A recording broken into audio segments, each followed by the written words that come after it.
రుక్మిణీదేవి అడిగిన ప్రశ్నకు కృష్ణుడు ఎందుకు ఏడ్చాడు? ఒకరోజు కృష్ణుడు రుక్మిణీదేవి నది దగ్గర కూర్చొని ఉండగా రుక్మిణీదేవి కృష్ణుడి వైపు చూస్తూనే ఉంటుంది. కానీ ఆమె చెప్పాలి అనుకున్న విషయం మాత్రం చెప్పకపోతుంది.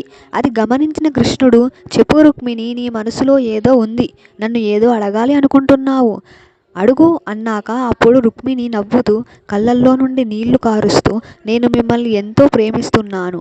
నా ప్రతి ఊహల్లో మీరే ఉన్నారు.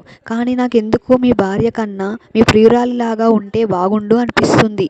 కృష్ణుడు నవ్వుతూ, నువ్వు నా సఖివి రుక్మిణి, నేను నా ప్రియురాలు అయిన రాధని వివాహం చేసుకోలేకపోయాను. నేను నిన్ను పెళ్లి చేసుకున్నాను. నీతో జీవితాంతం గడుపుతాను కదా అని అంటారు. రుక్మిణీదేవి, అలా కాదు స్వామి, భార్యాభర్తల బంధం ఎంత బాగున్నా కూడా ఈ లోకం ప్రియురాలనే గుర్తుపెట్టుకుంటుంది. కృష్ణ అనే పదంలో రుక్మిణి అని గుర్తు రాదు స్వామి. కృష్ణ అనే పేరు ముందు రాధ అని వస్తుంది. అందరూ రాధాకృష్ణ అని అంటారు, కానీ రుక్మిణి కృష్ణ అనరు కదా అని అంటుంది. మీరు ఏమంటారు? ప్రియురాలు గొప్పదా లేక భార్య గొప్పదా? కామెంట్ చేయండి.